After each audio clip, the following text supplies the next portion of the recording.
All right, guys.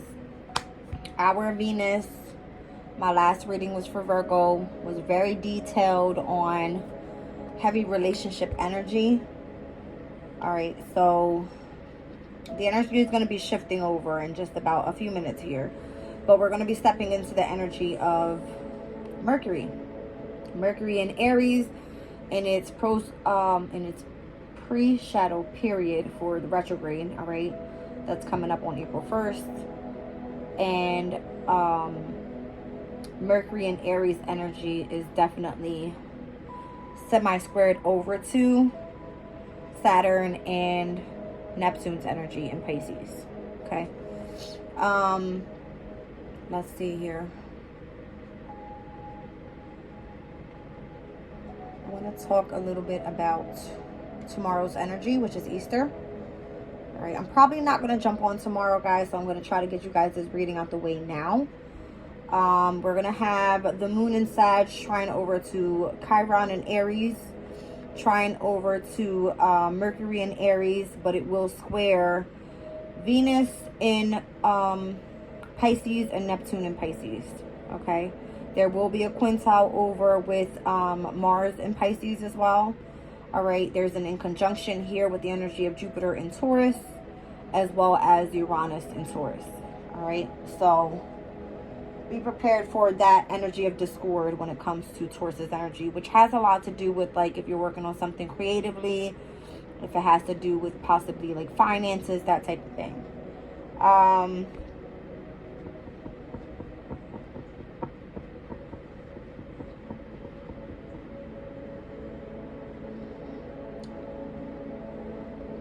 Spirit says start off with astrology because I'm speaking of astrology here, and I'm like, what do I pull? All right, let's talk about Easter's energy tomorrow. I'm gonna try to make this one quick, guys. I want to hold you guys up. It's Saturday. Everybody's having a good time this weekend. All right, let's just see what's happening here.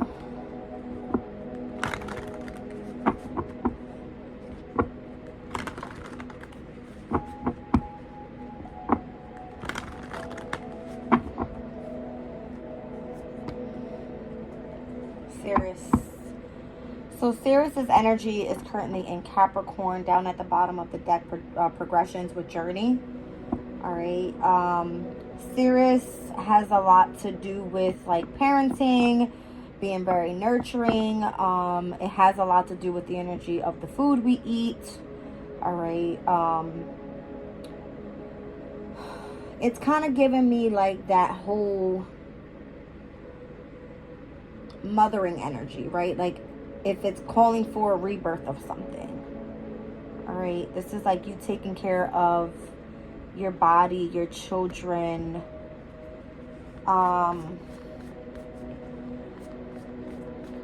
It's kind of giving me like a self-care as well. Okay.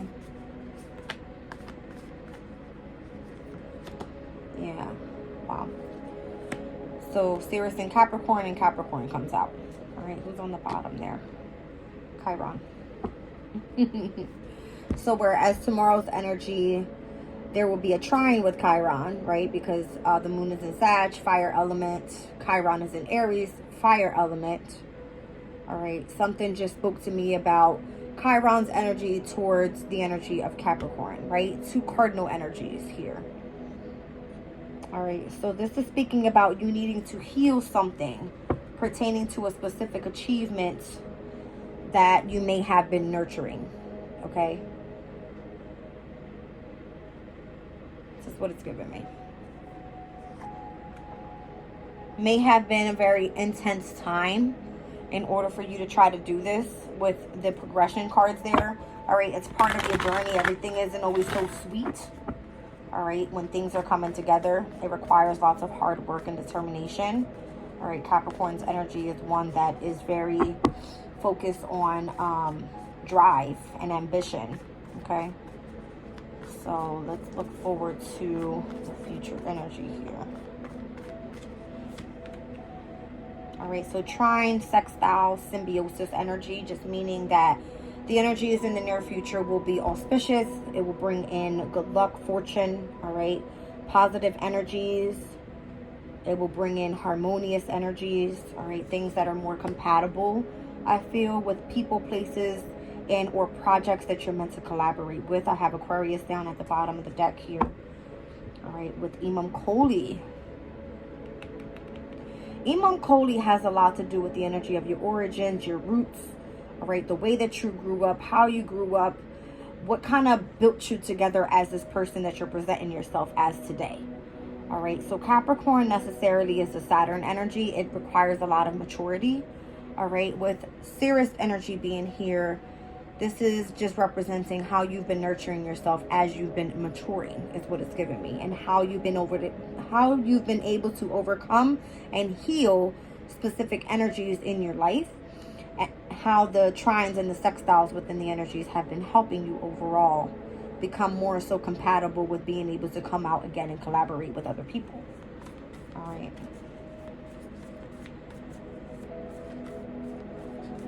Let's see. Pluto's energy. So Pluto is in Aquarius right now. All right. So there seems to be a rebirth happening with Aquarius's energy and how we're bringing communities of people together to collaborate. It's definitely been heavy on the energy overall. All right. I did speak about Pluto and Aquarius's energy with the Sabian symbol. All right. I believe at Aquarius at 2 degrees was the Sabian symbol of the unexpected thunderstorm. It was kind of giving me where there was a heavy need for change or unexpected change to come in. All right. It says, even though we want to cement our lives into secure structures, nature always wins in the end. Submission to unforeseen or uncontrollable forces. So this is like Pluto coming in to destruct the energy so that you were able to rebuild. When things are destructing in your life, you feel that you're losing out on anything. I mean, losing out on everything. And this could even involve things that you may have been nurturing pertaining to your goals, your accomplishments. So needing to heal from what that energy feels like to what it is actually bringing in the near future is going to be positive. It's going to be auspicious. Okay. Let's see. I feel like it's you rebuilding so that you're collaborating and bringing the right people around your energy that's meant to be in your energy. Okay. 10th house energy is here. And we also have Imam Koli again. So this is giving me the opposition of what your career life is meant to look like, your divine life purpose, opposing the energy of your roots. All right. And how, again, you grew up, what you are meant to present out into the world, your ancestors, things that you were left with, right? These inheritances that you may have, destructing everything that you once knew to rebuild on what you are meant to be living in this specific lifetime. It kind of gives me that energy. All right. And this is all about you being happy as well. So, you know, I feel if you aren't aligned with what your ancestors possibly left you, with whatever inheritances were left in the past, we're dealing with those karmic challenges now. We're dealing with the changes now, right? And we're rebuilding on what we actually enjoy doing instead of being forced, all right, with that authoritative energy of Capricorn and the 10th house of having to stay structured to one specific thing. No, I feel like we are opening for change with Pluto and Aquarius, if you kind of get my drift. All right, so Pluto coming out of Capricorn, moving into the Aquarius. We will go through this energy once again because I believe September 1st, Pluto retrogrades back into Capricorn before we head, you know, full blown into Aquarius within the 2025 energy on out, right? There's going to be some sort of review in that energy, and I feel that's just to finalize that whole stage of needing to feel controlled. Aquarius is very free, very unique, very driven in itself, right? Very independent. So whatever we're healing at this time, it's causing us to really nurture what we've known from the past and what we can bring forward with us in the future. I don't know why my words are all screwed up, but I know what I'm trying to say. All right, so Virgo's energy has been heavy in my readings lately. It has a lot to do with, it's kind of giving me overall spirituality, needing to heal, all right, trying to balance out the energies of your mind, your body, your spirit, and being able to move forward and being of service to other people in what it is that you actually love to do for work. Got it? All right. And then conjunction, alliance. All right. Alliance energy is kind of saying there's transits that are happening, right, that are conjunct each other at this time. Which ones were they? I can give you that info right now. All right. So no specific conjunctions recently, except for, what was that energy?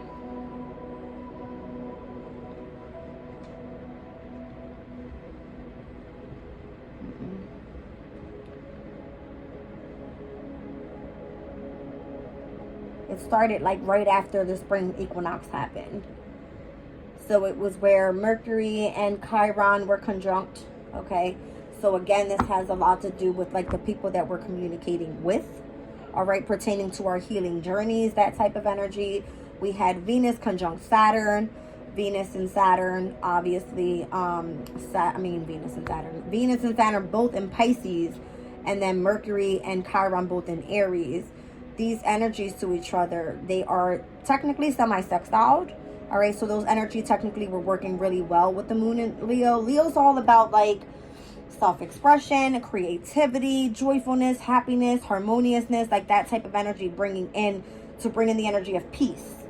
All right, but I feel overall, if this has to do with career and or your home environment, this is you having to come back into balance with those that you are around in your environment, right? It's giving family, if it's giving like your work family, your career family, you have to be balanced in order to be able to move forward, all right, and rebirth the energy of so much destruction that could have happened in the past, because the energies have been harsh, very harsh.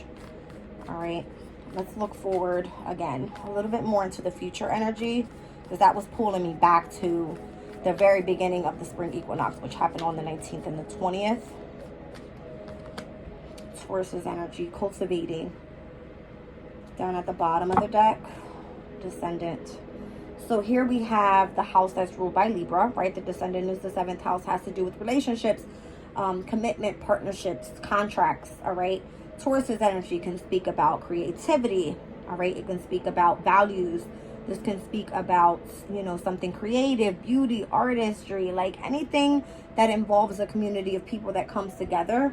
Taurus's energy technically wants to be very firm standing, very stubborn at times, doesn't like change, all right? But I feel the energy is calling and inviting that there's some new opportunities out there. I see second house energy here, which obviously second house and descendant's house is both ruled by Venus. So Venus is in Pisces right now, and it's in its, you know, it's in its, can't even get the word out.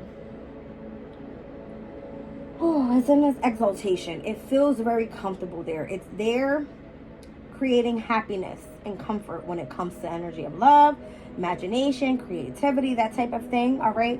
But then here we have it where it's actually sitting with Saturn, creating structure in your life, all right?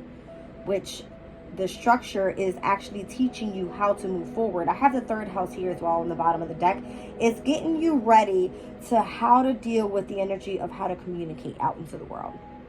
All right, so if you're communicating about resources, your finances, your possessions, if it has to do with things that you actually value, how you make, you save, you spend your money, that type of energy. All right, I don't know why this is giving me heavy Aquarius's energy right now, because Pisces is Aquarius's 2nd house, and I'm feeling that energy.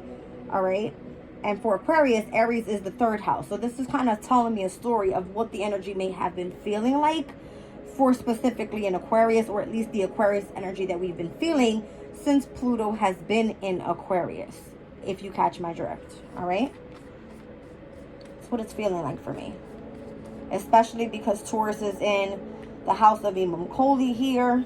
All right, I'm getting Capricorn here, 12th house energy, having to heal. All right, Capricorn to this energy of like the whole cardinal to cardinal energy. It's like the 12th house to the 3rd house energy, having to heal some sort of subconscious energy for Aquarius, whereas squaring and causing tension over to the way that we communicate energy is what it's giving me. All right, interesting.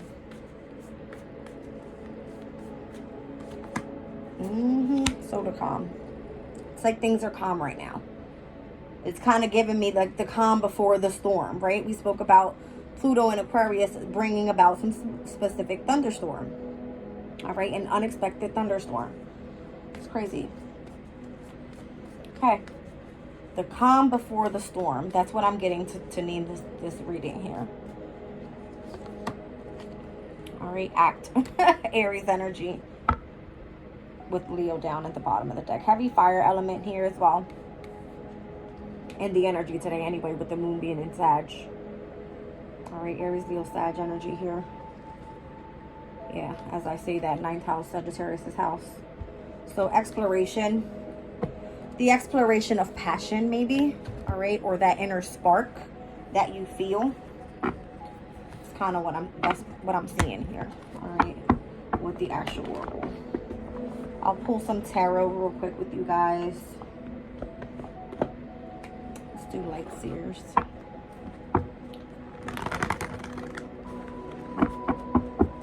I feel like overall, through all the changes, we're right now meant to have strength and courage and remain loyal and dedicated to what we're doing.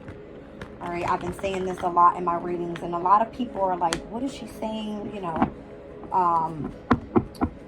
some people definitely resonate, but I feel that everybody's on their own journey, so everybody's not going to experience everything at the same time, right? Everybody isn't a rising Aquarius. Normally that's who is affected first with these energies, especially if you're born within the first, 0 to 3 degrees of Aquarius. You're going to be feeling this Pluto energy the most. All right, but overall we are all affected by this because we all embody these energies in our natal chart. Okay, in some way, somehow, whether it's in the Placidus chart, all right, whether you have Aquarius anywhere in whatever house it sits in for you, that type of energy. All right, we're going to be experiencing massive changes when it comes to wherever this placement is for you. All right, King of Cups is giving me the 12th house, Pisces energy. We just saw Capricorn that came out. Sirius and Capricorn were the very first cards that came out. So Sirius being in Capricorn right now in the 12th house, this is nurturing the energy of your psychic abilities.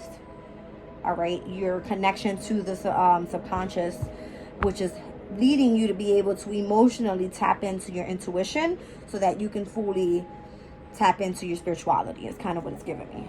All right. So you could be in heavy meditation. Yeah, it's kind of giving me heavy meditation energy, tapping into the third eye chakra.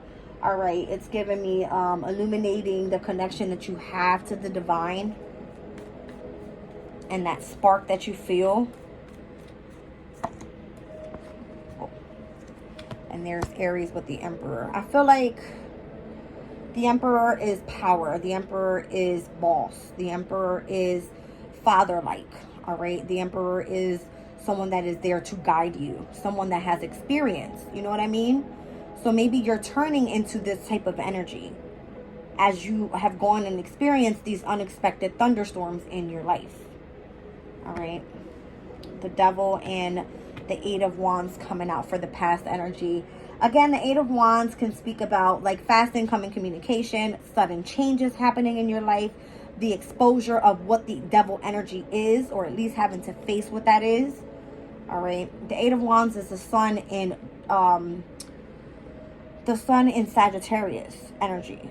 So it can be like, the illumination of the energy of the 9th house and exploration of spirituality and what a belief system is and how you can tap into the energy of philosophy and following a route that's going to actually lead you to be able to heal some type of way that's going to help you move forward. Here in the present energy, let's see how this is helping you out here. Obviously, it's having you tap into the energy of intuition. All right. Yeah, Judgment. All right, so it's helping you ascend spiritually to the next level. All right. You're having some sort of resurrection, some sort of reconciliation when it comes to the energy of your spirituality and whatever that is for you. Okay. And in the future, let's see.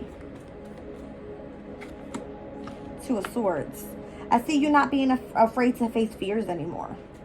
You know what I mean? Like, you'll be able to clearly take off the blindfolds when it's time to move on. It's move on. See how much you felt attached all right, from what the energy was in the past, which was the devil. Look at it. It's clearly showing the devil has an attachment on your mentality, all right? And the way that you think, the way that we communicate is the way that we respond to things.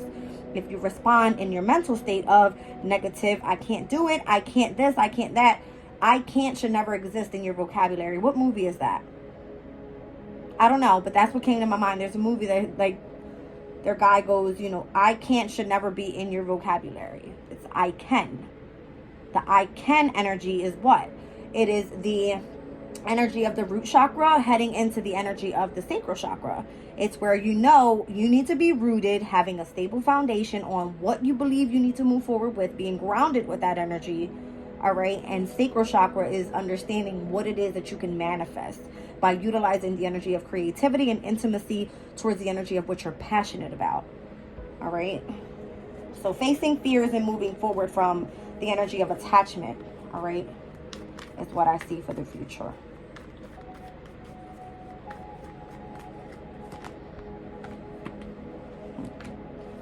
Of course, people would see you as being hung up and living in the past. That's what it's given. Because I just asked, like, how do people see you? They see you hung up and living in the past. You're not. In their eyes, that's what they see. Why? Because they're not on your vibration. They're not on your ascension. That's what I feel.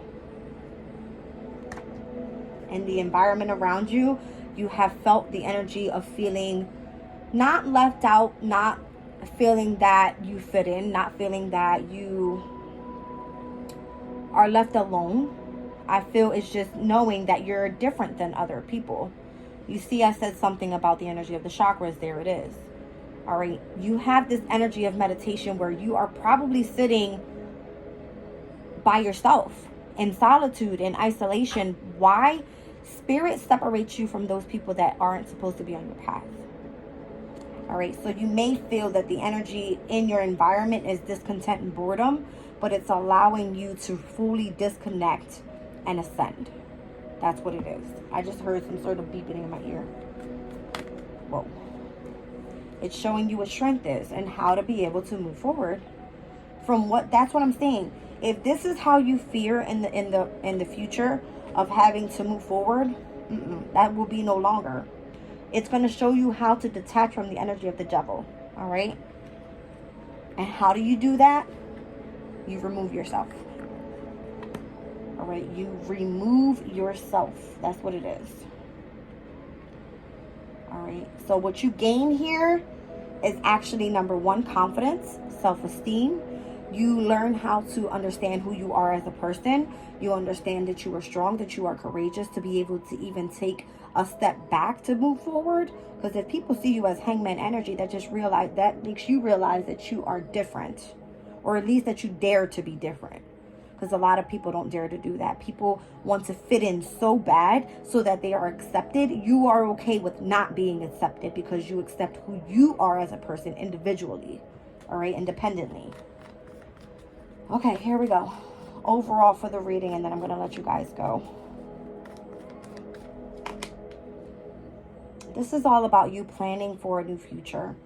All right, all about how you're going to move forward. I'm getting in like this new world age. Okay. I looked up the other day because I felt the energy of tarot is bad. Because that's what everybody says. But tarot actually lately, I feel, has been growing more and more and more. And so many people are tapping into this energy. I feel like that tarot is a new age type of spirituality.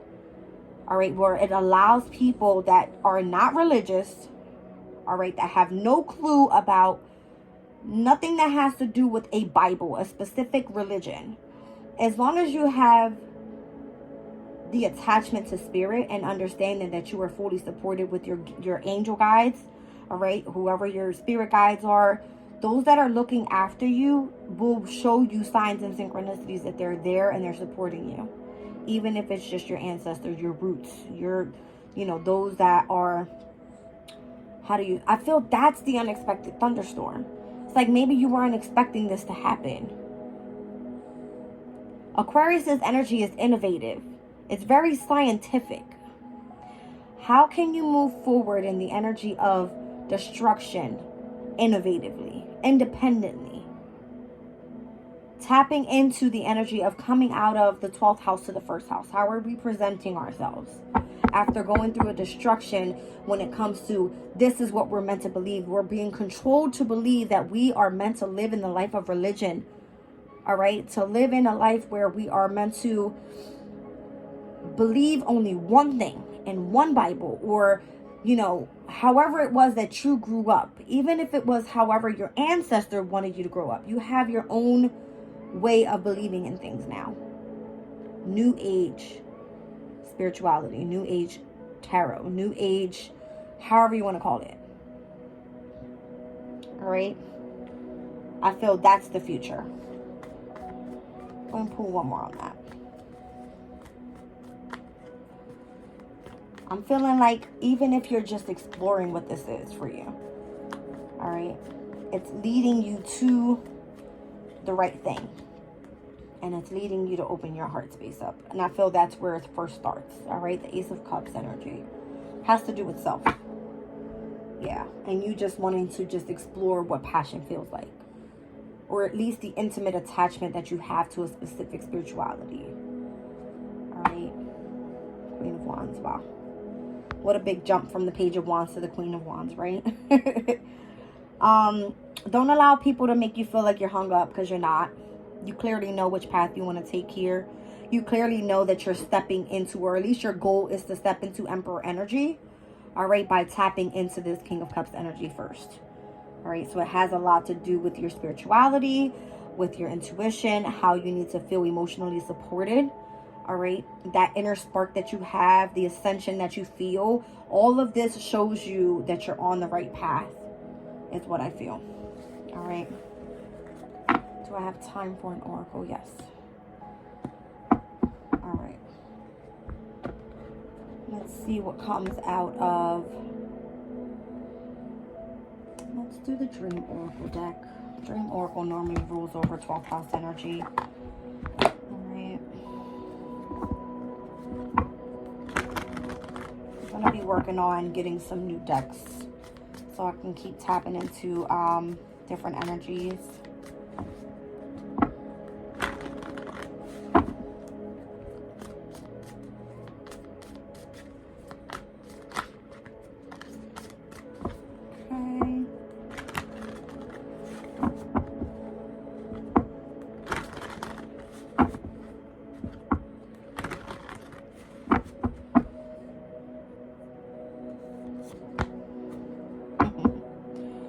Herald of Change. That's the oracle for today. I'm going to leave this reading for an Aquarius. The Herald of Change. Good news, caution, and Herald of Change is what this card means. When the Horseman appears, he is inviting you to spread the good news. Everyone already knows the bad news. Your task is to point out the beautiful when others see only the ugly. Note the possible, no matter how implausible it may seem. This does not mean becoming giddy or blindly optimistic, but rather reminding yourself that every storm cloud has a silver lining. Become a herald of the positive. Put away the fatalistic attitude, the dire predictions, the dreadful expectations about the world or about your life. Declare the arrival of a new, better you. Proclaim that you have risen from the realms of the dead, woken from a long, dreadful slumber, and are back on the world stage. The show is on again. The Horseman cautions you to not allow your exuberance to become hollow or trivial. Be sure that there is a substance to the news you spread, and you are willing to live up to the expectations that you raised.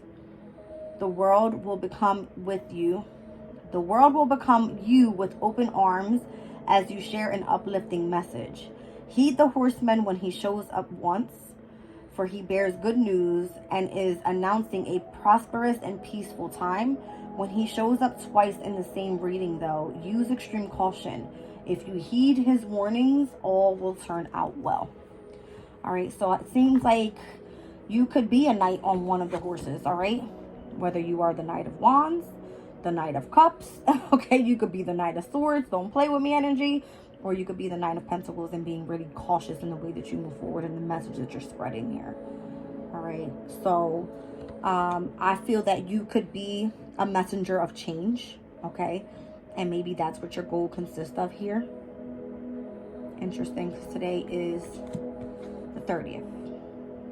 Okay, so I hope that the messages I spread to you guys today are of significance, and that it helps you overall heal, helps you accept change in your life, and at least helps you prepare for what the future holds. All right, and you have what it takes to be able to manifest whatever that is for you.